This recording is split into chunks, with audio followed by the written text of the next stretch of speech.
Pensar sobre como terminar isso aqui nunca foi difícil, porque eu sempre tive a indicação certa. E hoje eu vou contar pra vocês sobre um dos meus top 3. Que só de pensar eu já tô com vontade de chorar. Mas vamos acabar logo com isso, que a minha maquiagem tá toda borrada e eu não aguento mais chorar. Vamos falar sobre Tomorrow. Eu acho que existem muitos conteúdos que existem uma versão nossa antes e uma depois. Tomorrow mudou, literalmente, a química do meu cérebro. Mudou o jeito que eu vejo a vida. E eu sei que eu tô sendo repetitiva, mas é difícil uma coisa que fala sobre vida e morte, escolhas, não mexer com o meu psicológico.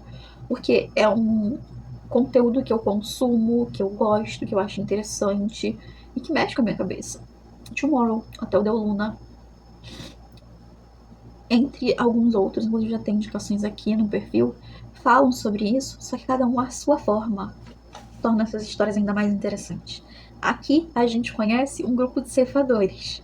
E eu sei que a ideia de terem ceifadores não é uma coisa abrangente a todas as religiões, a todos os países, mas eu acho que o jeito que eles humanizam todos, com todos tendo sua própria história, e a gente tendo a tristeza, a tortura de conhecer todas as histórias, deixam eles humanos e a gente arrasada.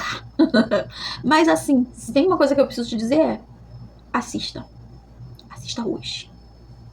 Mude a sua ótica vazia de ver as coisas e as dores das pessoas. Aqui a gente tem todos os episódios dublados. Uma ótima dublagem que completa a gente e acaba fazendo a gente chorar ainda mais. Uma música, tema que nunca mais vai sair da sua cabeça. Muito boa assistir. E um punhado de história. E eu preciso ser repetitivo de novo. Toda vez que eu falo sobre conteúdo de morte, a Coreia tem o mesmo estilo, entendeu? Que é uma história linear. Então a gente tem a história do nosso prota, que é Ron. Simplesmente esse divo lindo, maravilhoso, novinho. E tá todo jovem, tá uma fofura. E a gente tem cada episódio uma história pra não sofrer e chorar. Às vezes tem episódio que tem mais de uma história que me faz sofrer e chorar mais. E a gente vai conhecer a história dos nossos ceifadores, o que mexeu ainda mais com o meu psicológico. A gente tem o Ron, que é o nosso prota, que tá ali no limbo, vai ou não vai, sabe? Eu sei que não é todo mundo que acredita, mas tem muita gente que acredita que quando você fica em coma, você sai do seu corpo, que você vivencia coisas, ou que você pelo menos escuta as coisas. Então aqui o nosso gatinho saiu do corpo e virou, ou melhor, teve a oportunidade de reduzir o tempo de internado, virando um ceifador. E né, minha amiga, que ele topa. E obviamente que eu tô encurtando tudo condensando pra gente chegar numa parte importante. Daí pra frente, ele fica bem, a gente fica acabado. A gente é apresentado a outros ceifadores, porque ele precisa de um grupo de ceifadores. E existem muitos ceifadores. E a gente conhece esse pessoal que vai trabalhar com ele. A gente conhece a nossa gata de cabelo rosa. Essa atriz, ela é fantástica, né? Ela é muito boa no que faz. E esse personagem, pra mim, é um dos maiores personagens dela. Não tô de brincadeira. Tomorrow, né? Amanhã é um dos meus top 3 de doramas da vida. E aí que a gente vai vendo eles despachando gente. Quem dera isso? Quem dera, amiga, fosse só isso. Aqui a ideia é um último momento. E eu assisti hoje, eu assisti os últimos episódios de Hotel Del Luna e a sensação, ela me lembra muito isso, sabe? Aqui a gente vê eles irem até as entendendo as histórias, trazendo a gente pra dentro das dores. Eu acho que tem muitos personagens que mexeram muito com a minha cabeça. O personagem, né, da história do frango frito. Eu gosto muito daquela história, porque eu acho que os nomes dos episódios, ou as ideias e as nuances parecem muito simples. Mas aí quando a gente começa a se aprofundar na história, a gente começa a chorar demais. Se eu não me engano, eu chorei em todos os episódios. Ah, Mari, por que você tá dizendo se você não se engana? Porque eu já tinha começado a assistir uma vez, e eu parei, eu dropei a série. E não era porque era ruim, é porque eu já tinha chorado muito. E aí eu voltei, no início de 2024, se eu não me engano, ou fim de 2023. E eu chorava. Meu marido passava e falava: Mariane, para de ver isso. Para, não sei o que tá acontecendo. E eu revisitava os personagens enquanto eu tomava banho, enquanto eu fazia comida, enquanto eu dormia, deitava, tentava dormir, eu ficava pensando assim nos episódios, e me dava vontade de chorar de novo. Sabe por quê? Porque aqui, mesmo que a gente tenha a história pelo âmbito dos ceifadores, a vida das pessoas que nos é apresentada são vidas que a gente poderia viver. São pessoas que escolheram tirar a própria vida, são pessoas que viveram em torturas incessantes. E esses episódios, eles nos confrontam muito. Sobre quem você é, sobre o que você já aceitou, sobre o que você viu e talvez não tomou a melhor das atitudes, ou como você vai reagir se no futuro algo assim acontecer. Faz a gente entender que amar alguém é muito duro e difícil, porque é uma escolha que vai mudar a sua vida. E às vezes, que ao escolher isso, você perde tudo. Ou ao abrir mão disso, a sua vida nunca mais vai ser completa. E trazer Tomorrow é escolher trazer algo que eu gosto muito, mas que confronta muito a gente. Porque a ideia aqui é que eles não são só pessoas que vão até você e retiram a sua vida.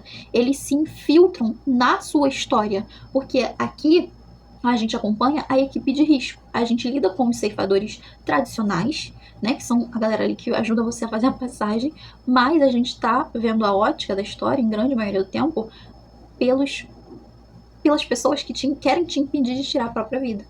E que fariam de tudo pra te ajudar nisso. Então a gente tem um telefone que os mostra ali quem é que tá correndo o risco de mais alto de tirar a própria vida. E você acompanha o que eles vão fazer para lidar com aquilo. Então, às vezes eles vão para um ambiente de trabalho, às vezes para um ambiente familiar, às vezes seguem as pessoas e notam o que acontece em escola e tudo. E todos os episódios têm suas camadas. Todos os episódios. Não tem um episódio que não seja interessante e profundo. Não tem um episódio que não te deixe assim, com aquela sensação de sufocamento. Então, eu acho que todo mundo devia assistir pelo menos uma vez na vida Tomorrow, sim. Porque ele muda muito como a gente vê as coisas.